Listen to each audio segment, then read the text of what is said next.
Healthpreneurs, what's up? You're here another beautiful day. I'm out here with the dogs. If you hear some barking, it's probably with Layla causing some trouble. Today we're going to talk about when to hire your first there she goes, when to hire your first or next employee. We don't actually consider them as employees, we just consider them team members, but whatever you want to call them. So I want to give you some context on this, because if you want freedom in your business and you want a business that's scalable, at some point you're going to have other people helping you in the business, right? So a couple years ago, I think it was 2016, I decided to take a 2-month sabbatical. So I took 2 months off, everything, like no phone, more or less, no email, no computer, nothing to do with my business. I took 2 months off in the summertime, and all I did was this. Like, I literally just sat in a park, hung out with my dogs, lay in the grass, look at the sky, think about stuff, and played a lot of tennis. It was amazing. And it was such a breakthrough experience. I learned so many things from that. And maybe I'll shoot another video on that specifically, because it's something I'd recommend everyone does in some way, shape, or form, whether that's a week or a year off or whatever it is. Anyways, the only reason I was able to do that is because I had a team in place to be able to support the business while I was gone. And my brother, who runs operations for our health and fitness business, we see each other a few times throughout the year. And I'd ask him, how are things going? And he's like, honestly, man, it's better off without you here. And that's exactly what you want to hear. Because it's not a shot to our ego or anything else. It's just that when we can remove ourselves from our business and the business continues to manage itself and multiply without us having to be there, that is truly the essence of a self-managing or a self-multiplying company. That's essentially a company, not a job. Because if what you do depends on you all the time, then you're screwed. So if my entire business was dependent upon me shooting these videos and that was the only way we generated revenue, Layla, chill out, I would be pretty frustrated, okay?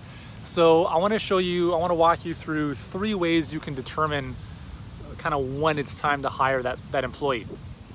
So first and foremost, you have to look at your balance sheet. You have to look at cash flow, and you have to say, okay, do I have enough cash flow to be able to hire someone? And guys, I don't even hire people for the most part like 6 figures off the bat. I think I may have done that once or twice. But honestly, I like to test people out on a project basis or a certain time frame. And then if they perform well and exceed our expectations, then we can just increase their involvements, I guess, if you will, in the company, their time, their pay, and all that kind of stuff. But the big thing is you have to manage cash flow, because if you're bootstrapping it, which I think most people are, which is great, you have to be very cognizant of the fact that you can't just throw away your money hiring people, because those people also have to be generating revenue in some way, shape, or form for the company. So one of the things that you can, Layla, oh my God, it's so frustrating to listen to the bark and shoot videos at the same time. It's all fun. Okay, so you have to look at cash flow. So number one, you have to cover your expenses, and you have to be able to pay yourself, because if you run a business that you don't pay yourself from, what's the point of having the business, right? You end up becoming a martyr for what it is you're doing. So as long as you can cover expenses and pay yourself, whatever that might be, that's great. Now, I'm not saying pay yourself $1 million, because if you have to pay yourself $1 million, you're going to slow down the ability to grow, because you're taking all the profit out of the company. And I've had this happen to myself when I've done this in the past, and I see the ramifications that it has on the business. So take out what you need, but not necessarily that much more, unless you want to do what you want to do with your money. But honestly, you can expense most of the stuff through your business anyways. Everything I do travel-wise is business. I take very minimal stuff out of my company personally. So that's the first thing, is make sure you can cover expenses and your basic personal income. Second is you need to understand, are you able to deliver on your promises? So if you're making promises to help clients achieve certain outcomes, and then you're very quickly finding yourself overwhelmed, not being able to satisfy that promise, you probably have to look at bringing some people on board, whether it's additional coaches or people to help you systemize things, because the last thing you want is to overpromise and under-deliver. It's a tricky scenario. I know a number of people in the health and fitness space mostly a little bit more on the digital side, like in terms of selling products, where they grew so fast that they didn't even have the support to keep up with that. And they said it was actually worse than not having enough growth to meet the support. So you never want your customers or clients to feel like, whoa, like what just happened here? I just bought something, I just enrolled with you, I haven't heard from you in 6 months. That's not cool. So make sure you have the capacity to deliver on what it is that you're promising.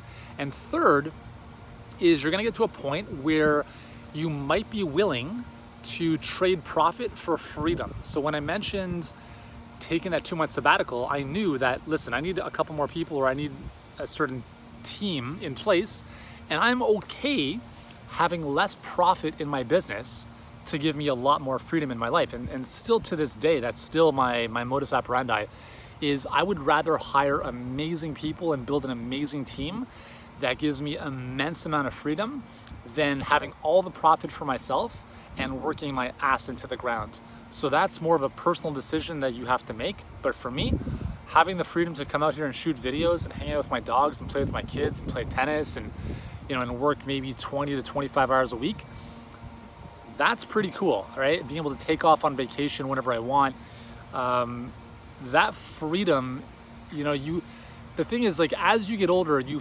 realize that the value of time increases and the value of money decreases. When you're younger, it's the opposite. We value money more, time less. So we're grinding away, we just want to make a lot of money.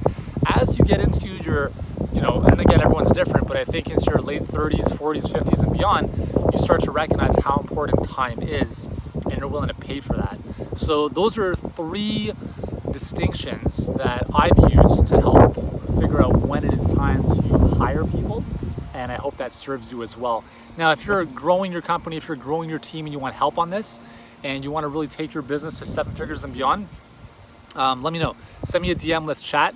We've got an amazing group of clients that I work with very personally and very closely that I help them do just that.